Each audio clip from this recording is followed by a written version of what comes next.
So I just hope that all the presenters are here, just confirming that.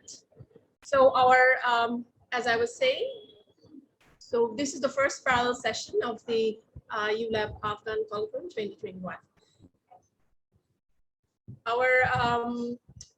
Our first presenter is Dr. Mohammad Abdul Wahab. But before we start with the session, please note that each presenter will get 10 minutes to present the paper and 10 minutes for taking questions from the audience.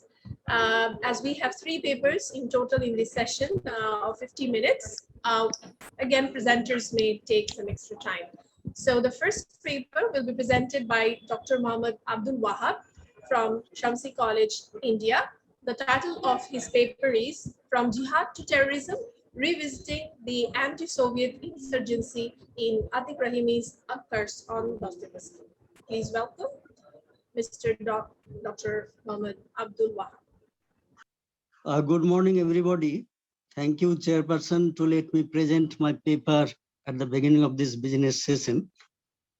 I like to introduce my paper with Khaled Hosseini's remark on Atiq Rahimi's A Curse on Dostoevsky. Atiq Rahimi brilliantly reimagines crime and punishment, and in a daring feat of creative panache, transplants Dostoevsky's classic morality tale to modern-day Afghanistan. Rahimi's rereading of Russian author's novel becomes a critique of the Russian or Soviet communism that fueled a series of coups in Afghanistan and that occupied the country for a decade from 1979 to 1989. Through the characters like Jano and Parwaiz, whose families and villages were devastated by the Russians, Rahimi reveals the terror that the Soviet army did upon the Afghan people. Rahimi, in his preface to 3, terms such communist excesses as the Red Terror. The term jihad has been used in this novel in many contexts. The major context is the fighting against the Soviet army and their Afghan supporters. Jihad in this context means liberation or independence war. In this novel, the Mujahideen have been called liberators. Such characters like Commander Parwaiz, Commander Rajmuddin, and Jano represent this type of jihad to restore Afghan independence. After the Afghan victory over the Soviet, the Mujahideen government could not rule Afghanistan for a considerable period. The lust for power by the warlords led to the civil war among the Mujahideen groups. Amir Salem, a character of Rahimi's novel, represents this perversion of jihad. He becomes a warlord, hoards money, exploits women, and leads a corrupt gang of armed personnel. The corrupt judiciary is represented by the half-illiterate judge or Qazi who acts in favor of Amir Salem and who ruthlessly sentences Rasul to death. Rasul is the central character of this novel. To this half-illiterate Qazi, the good Mujahideen like Commander Parwaiz is helpless and who had to sacrifice his own life to save a good heart like Rasul and to restore justice and order in Afghanistan. The Qazi, who was fired before the end, represents also the fundamentalist dark forces yet to come through the Taliban by replacing the Mujahideen forces. The terror that was created by the Taliban in the late 1990s has been termed as Black Terror by Atiq Rahimi. Through A Curse on Dostoevsky, Atiq Rahimi has denounced both the communist and the Islamist fundamentalism and their excesses that dehumanize the polity and the people of a country like Afghanistan. In such a context, Rahimi introduces the ideology of tolerance, and love as taught by all major religions and great persons of the world. As Dostoevsky thought that the loss of faith in God, decline in religious and moral principles, scientific slogans like the struggle for survival, and the collision between communal and individual interests are some root causes of the degradation of the European civilization. Similarly, in a country like Afghanistan, where the people believes in God, the atheist Marxism is counter-effective. As Dostoevsky considers in favor of the biblical spirituality influenced by the revelation, quote, "Thou shalt love thy neighbor as thyself." This is as per the Sufi version of Islam, traditionally prevalent in Afghanistan, and which both Khaled Hosseini and Atiq Rahimi favor. To add an element of universal principle of this spirituality to inspire philo-feeling, Rahimi's character Rasul introduces the Vedanta theme of Tattamasi, which means thou art that, or you too are this. In the flies humming of this song as well as in the birds chirping of this song, Rasul hears the message of an individual's fraternity with fellow human beings, with the animals around and other elements of nature. Rasul's love for all Afghans and the Afghan ecology is expressed throughout the Tattamasi episode in the novel. As regards vengeance or revenge, which leads the series of factional feuds, giving birth to terrorist elements and bloodshed across the country, Rahimi introduces the Gandhian philosophy of ahimsa. As Rasul mentions before Parwais, Gandhi, within quote, Gandhi used to say, "An eye for an eye leaves the whole world blind," unquote. Parwais also agrees with Rasul that the war will end when one camp decides to accept the sacrifice and stop demanding vengeance. Through some of the characters of A Curse on Dostoevsky, Rahimi focuses on this universal principle of human love, philo-feeling, and forgiveness as encouraged by major religions like Islam, Christianity, Buddhism, and Vedanta, that is deeply required to shape the Afghan nation and their land. To conclude, with flashes of poetry as well as brilliant irony, Atiq Rahimi not only narrates an exquisite story, but also intermingles the ideological views of Dostoevsky and Gandhi, as well as of Vedanta and Islam on the theme of peace as against the theme of terrorism. Through the central character, Rasul, which literally means the messenger, Rahimi presents an ironical critique of an internal war between the self-centered warlords and the selfless mujahideen. Keeping this in context, I tried to find out the authorial point of views on the theme of terrorism, jihad, and peace in A Curse on Dostoevsky. Thank you, everybody, for listening my paper. Thank you so much, Dr. Mohammad Abdul Wahab, for presenting your paper. Now the floor is open to the audience for questions. If you would like to ask any questions to Dr. Wahab, you're please requested to unmute yourself and ask question to our presenter. You can also write in the chat box if you want.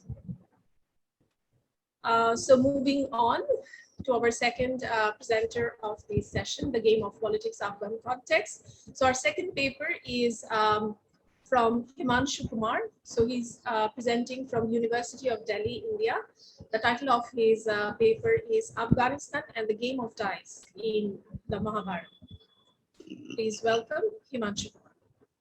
Yes, I can hear you. Can you hear me? Yes, yes. Am I allowed to share my screen? Yes, of course, please do. Okay, just a second. Okay, so my paper is titled Afghanistan and the Game of Dice in the Mahabharata, right? And here I'm going to talk about the kind of connection that India has had with Afghanistan even during ancient times, and how it seems to be relevant even to this day.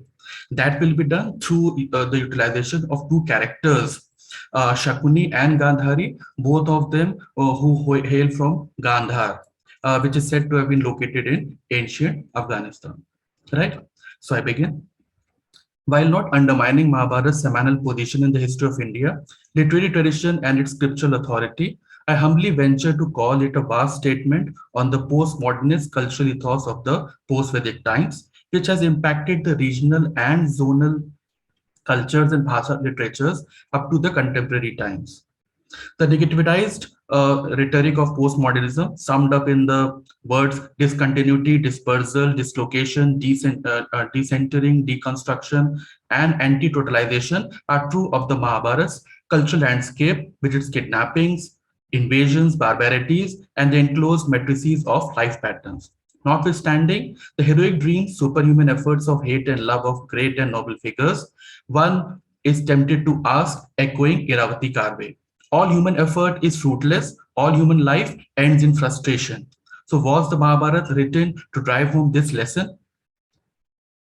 So with these words in mind, let us have a look at the map of Gandhar. Right? So Gandhar, which I was talking about, this is the ancient Gandhar, and you can see the location of it. So the word Gandhar finds mention in the Rig Veda, Uttar Ramayana, and the Mahabharata. It means the land of Gandh, that is fragrance. As per the experts, the Gandhar kingdom covers portions of today's northern Pakistan, and eastern Afghanistan. It was spread over Potohar Plateau, Peshawar Valley, and Kabul River Valley. My paper intends to shed light on how Hastinapur's relation with Gandhar in the Mahabharata changed the course of future events. Okay, so the most profitable reading of the Mahabharata is to view as a work of political structuring aimed at bringing about socio-political order and administrating propriety. The movement of the epic is from communal religious practices, religious organizational modes based on Swadharma, the hierarchy of the social order, integrating the four varnas of Brahman, Kshatriya, Vaishya, and Shudra towards a semblance of governance on the kingdoms, and finally to a federal system of political administration in the entire epic land, that is the Vyas Aryavarta. A simplistic construction of the structure of the epic would entail a triadic structure of socio-political chaos, moving up to a tentative establishment of a federal system of political administration, which dissipates into war and strife, finally to stabilize into a political order modulated by ascetic mysticism and religious tolerance. The epic reaches its high point of a political vision at the Rajasuya Yajna, where the federal political structure is clearly envisaged. Now, how is this achieved? It is masterminded by the political visionary, that is Krishna, who in the Mahabharata is functioning as the dramatic hero, the plot maker, the philosopher who envisions a cosmic reality, where the individual, the clans and groups, as well as the chieftains and kings have their operational freedom. Krishna in his consciousness assimilates two layers of experience, one intensely personal and other perceptually objective. The contemporary political situation revealed to Krishna as an exploitative power obsession among the ruling elite class in small kingdoms. Although dharma or righteousness was supposed to be the central principle of royal administration, hereditary kingship and power struggle always sacrificed dharma for willful self-projection. Military power, manipulative expertise, and ruthless exploitation were an end in themselves. Thus, in Krishna's consciousness, the personal and the cosmic, the private and the public responses to the power system grew into an intellectual passion. The Kuru clan at Hastinapur, under the protective care of Bhishma, was showing symptoms of restlessness. The children of the blind king Dhritarashtra and the dead Pandu, in spite of their common heritage and training, were drifting apart under the most invisible machinations of Shakuni, a single-minded revenge hero out to destabilize the Kuru clan. So till this point of time, we have heard the story of Mahabharata from a perspective where Shakuni, who hails from Gandhar, is always pitched as the villain. But I would like to say that Krishna and Shakuni are the two geniuses in the Mahabharata. Although Shakuni is considered to be evil, negative, and destructive, he too is a hero in his own right. In Vyasa's Mahabharata, no particular motive is given for the evil mechanism of Shakuni's mind, except his physical deformity and his hatred for order and harmony as a villainous trait for morbidity. But in Sarala's Mahabharata, this is a 15th century pioneering work in Odia, Shakuni is given a motive, a cause to uphold, which gloss over his villainy to give him a heroic stature. So we have a background story of why and how Shakuni does what he does, and this is mentioned in the Udiya rendition of the Mahabharata. So it goes like this. Years ago, when the Pandavas and Kauravas were children, they were playing a game which ended as usual in a fight. The Kauravas abused the Pandavas. The Pandavas retorted by saying that the Kauravas were the children of a widow. Now, this is something that was very strange for the Kauravas. They were surprised and they were sure that their mother was no widow. So they went crying to Bhishma and narrated the entire incident. Bhishma decided to investigate and he sent out spies to the kingdom of Gandhar to find out the truth. The spies found out that when Gandhari was born, astrologers had foretold that while her first husband would have short life, her second husband would have a long life. Her father Suval then decided to get her daughter married to a goat, and that goat was sacrificed soon after her marriage. Technically, that made Gandhari a widow. Now, Bhishma, when he got to know about this, he was furious, and as a result, he locked Suval and his sons in a dungeon. Every day, only a fistful of rice was given to him. Suval told his sons that since Bhishma knew that it was adharma to kill a family, so he has found a way to kill them without breaking the code of dharma. So he feeded them every day, but with a quantity of food so less that they were bound to starve and die. Now, there was nothing that they could do about it because it was adharma to ask for more food, and it was also adharma to run away from the house when they were still being served. So as days passed, things got worse, and later on, the brothers of Gandhari, they started fighting over food. Now, to come up with a solution to that, Suval, the father, he came up with the idea that we should only feed only the most intelligent among us. So let him survive and remember this wrong done to us. And then Shakuni, the youngest, was chosen. He was selected and he ate the food while the rest of the family starved and died. So when Suval was dying, he struck Shakuni's foot with a staff. And he said that with every limp, you will remember the crime that was done against your family by the Kauravas. Now, Suval has also noticed Shakuni's fondness with the game of dice. So he told his son that when I die, take my finger bones and turn them into dice. They will be filled with my rage and will turn whichever way you want them to. This way, you will always win the game of dice. Shortly thereafter, Suval and his sons died. Shakuni survived and he continued to live in Hastinapur.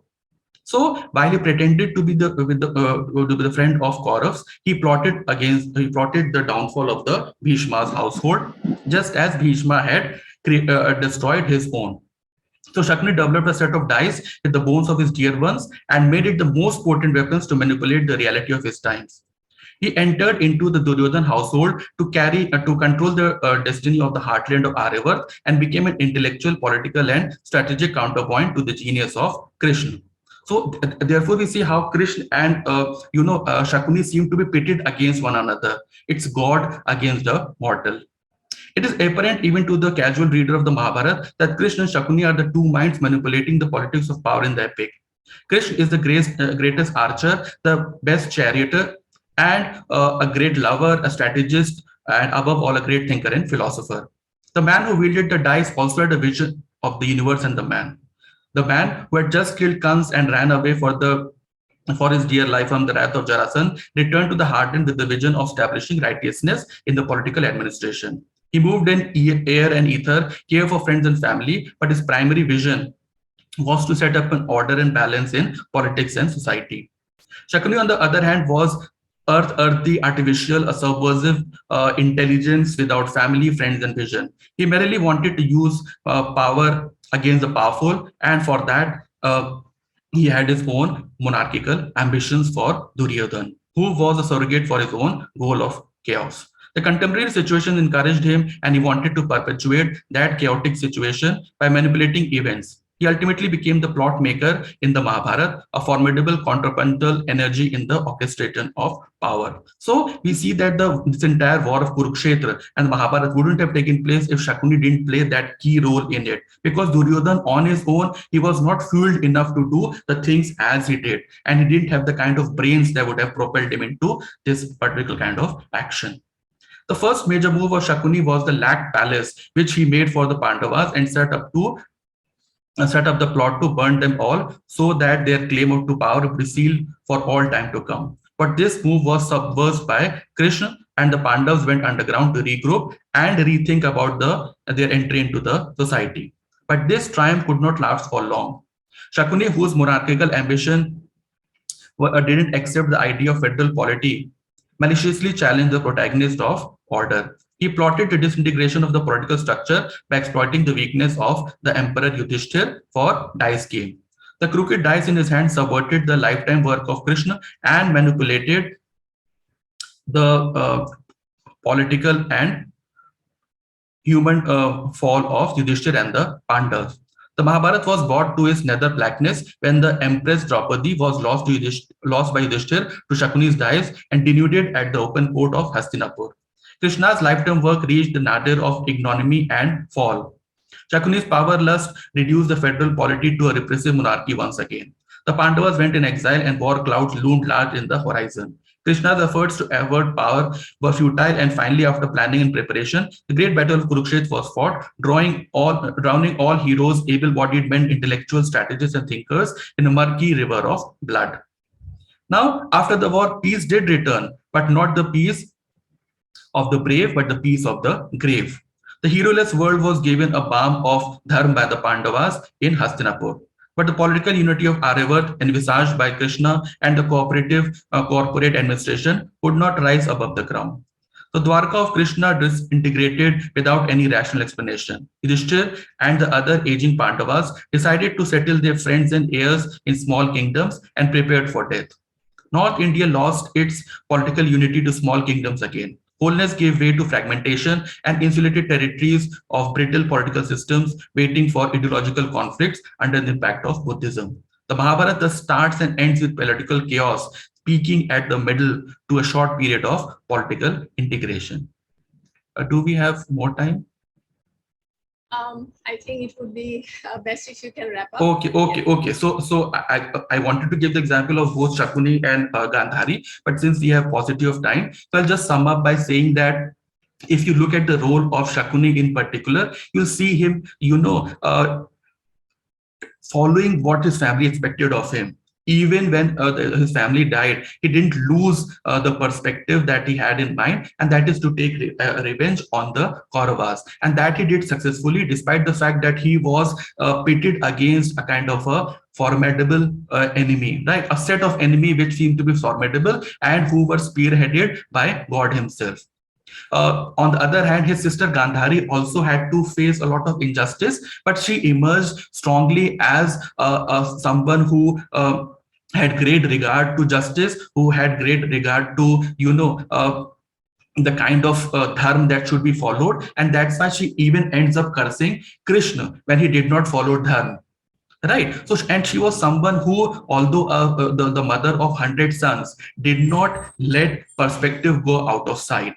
And although blindfolded, she was the one who stayed with her husband through thick and thin. So there are a lot of things that we find in the personality of Gandhari, particularly the kind of feminist that she was, that she ended up, pleading everyone to just, let go of the dice game and not humiliation come on Draupadi.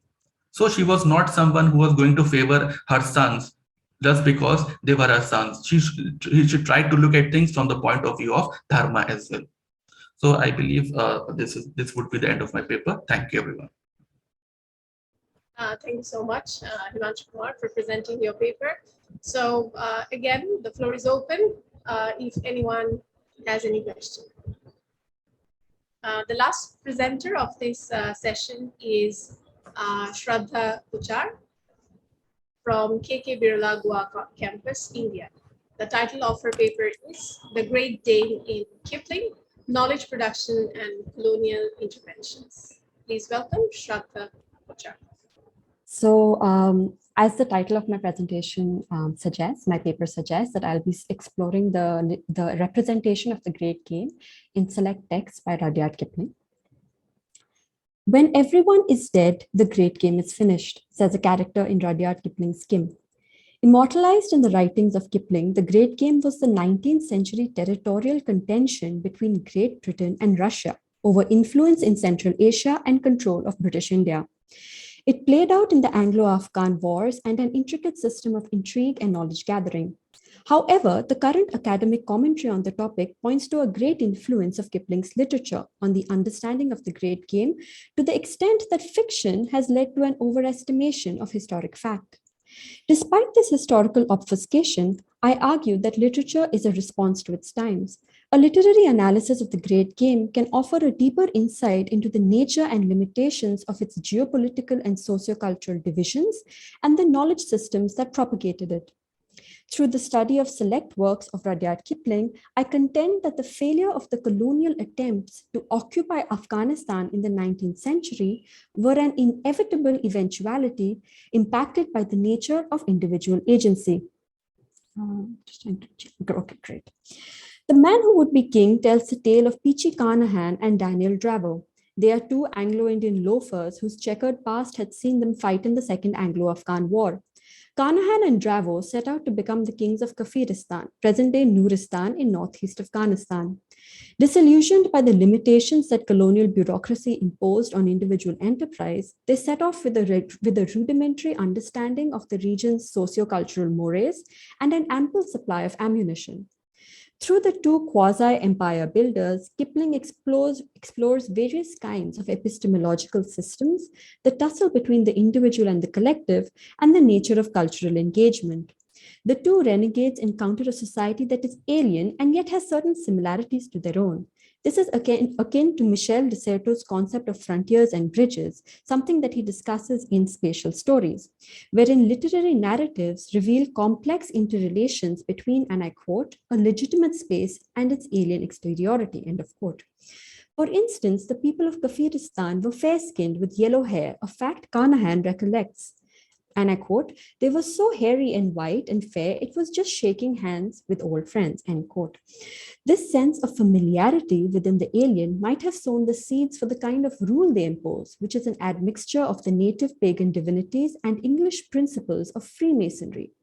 Ironically, though the two are vociferous about their disenchantment with colonial bureaucracy, they have not been able to completely disengage themselves from the wider ideologies, interests, and hierarchies associated with the colonial enterprise.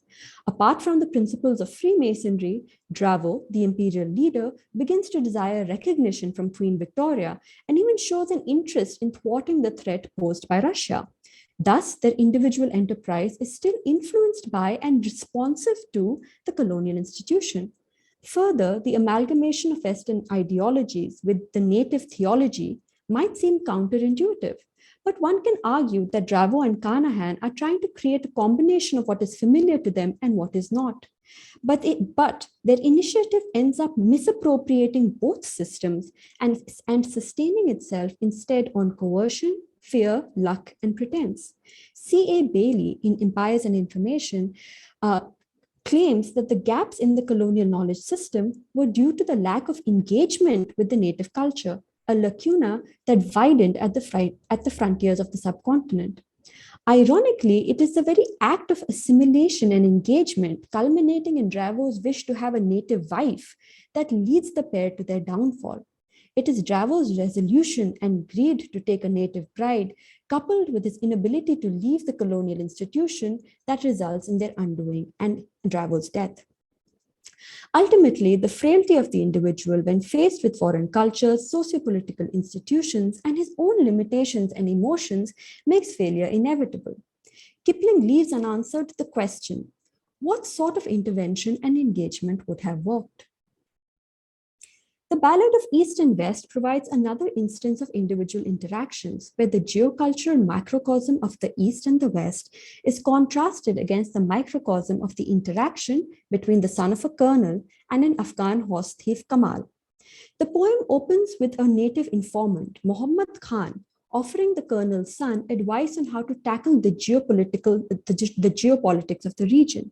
Ironically, this offer of what C.A. Bailey would call patrimonial knowledge is not heeded. In fact, the colonel's son goes against what he's advised to do by entering enemy territory to retrieve the stolen horse of his father. This erodes the efficacy of engagement with a foreign culture, through native sources of information. It also illustrates what Michel de Certeau deemed the primary purpose of a story: to authorize the de-establishment, displacement, or transcendence of limits. The poem goes on to depict how his reckless pursuit of the Afghan, entry into his territory, and subsequent display of courage actually results in a human connection between the two. A mutual admiration and respect springs from their interaction, which ultimately leads Kamal to offer this member of the Queen's own corps of guides his own son. There is a literal break in kinship, as Kamal will now be hunted by his son, as the latter's loyalties now lie with, and I quote, the White Queen. Interestingly, the cultural, political, and even geographic frontiers are bridged by an interaction that has little to do with ideology or with strategy. Thus, the poem demonstrates how human contact can trump institutional structures and beliefs. Kipling's magnum opus Kim tells the story of its eponymous protagonist as he travels across North India, first as the chela of a lama, and then a spy in the Great Game in the wake of the Second Anglo-Afghan War. Kim is portrayed to be at home in a whirlwind of movement, someone who loved the game for its own sake and appears to live life on his own terms, both within and outside the city of Lahore. His Irish racial roots and lived experiences in India offer him a hybridity that allows him to manipulate both native cultural codes and colonial authority. Kim is deeply in tune with his surroundings, and his sense of space depends on the practice of it. However, the propulsion of this practice is never just a whim, but a means of subsistence that is driven indirectly by the colonial administration. Mehboob Ali, the Afghan who trades horses and works as a spy in the Great Game, knew the boy's, and I quote, knew the boy's value as a gossip and has him perform bits of intrigue right from his childhood in Lahore. Also, when Kim seems assured of his mastery over a situation, there is a chance that he will be overpowered by colonial authority, as in the case of the chaplain catching him at the military camp of the Mavericks. What is undeniable is that Kim is the contact point between the colonizer and the colonized. He is both a native informant and a white sahib embedded in the native culture, a stealthy embodiment of C.A. Bailey's patrimonial and effective knowledge, respectively. He is successfully indoctrinated into the Great Game. Mehboob Ali ensures that his need to roam freely is incorporated into his formal training so as to retain him. The Afghan remarks that only once in 1,000 years is a horse born so well fitted for the game as this our cause, and we need men. Nonetheless, Kim becomes disillusioned by the system of espionage set in place to repel the Russians. Ironically, the skills that made him a useful part of the Great Game, which are not limited to his ability to slip into different guises, his knowledge of native spaces, and his desire for adventure, also breed in him a disregard for authority. De Certeau claims that a story creates an instability and permeability of boundaries. In this case, Kim's loyalties lie neither with the natives nor with the British. Ultimately, he marches to his own beat. Thus, there is an inevitable gap in the colonial knowledge system that stems from a reliance on individuals who are not organically part of the British milieu. Historically, C.A. Bailey observes a similar colonial unease with the Dubashes, natives who worked as translators. In spite of their loyalty, there was an opacity to their lives that disconcerted the colonial power. Ultimately, in the selected text, the individual shares a fraught relationship with the colonial institution. Kipling seems to explore different possibilities to overcome cultural, epistemological, and even physical divides, but the imperial project in Afghanistan is stymied in each instance. Thus, individual agency brings a sense of instability to the colonial project in Afghanistan. It renders geopolitical and sociocultural divisions unpredictable and unmanageable, a volatility that one observes in Western engagement with the region even today. Thank you, that would be it. And these are my works that I've cited. I'll just stop presenting. How do I, okay, stop share. Thank you so much, Ms. Shraddha Gujar, for your presentation. Do we have any questions from our audience?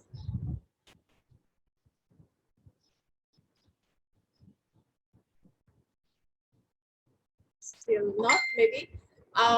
So I think we have just one clarification from one of our audience who was asking to Dr. Mohammed Abdul Wahab that whether he connected Khalid Hosseini in his paper. Dr. Mohammed Abdul Wahab, are you there? Yes, actually, I was presenting Atiq Rahimi's A Curse on Dostoevsky. As Khaled Hosseini and Atiq Rahimi are the representatives of the Afghan diaspora. Khaled Hosseini living in USA and Atiq Rahimi in France, but they have a great friendship. And Khaled Hosseini has created an introduction to one of his novels and praised Atiq Rahimi. So I have only mentioned Khaled Hosseini's remark on A Curse on Dostoevsky, and I have not discussed any novel of Khaled Hosseini. Thank you. Thank you so much, Dr. Wahab. So do we have any questions for our other two presenters? Himanshu and Shraddha Kochar. Yes, any questions? All right, so we have one comment in the chat box. So Navid Ishtiaq, so he's saying it was a great experience hearing from the distinguished people. Yes, it was indeed. Ma'am, I have one question for, if I may ask. Yes, please. For Dr. Himanshu, how did he relate the politics of Mahabharata, especially in the context of the mention of Afghanistan, and to what's happening today? I mean, the link between probably history or mythological history and the politics there to what we see today.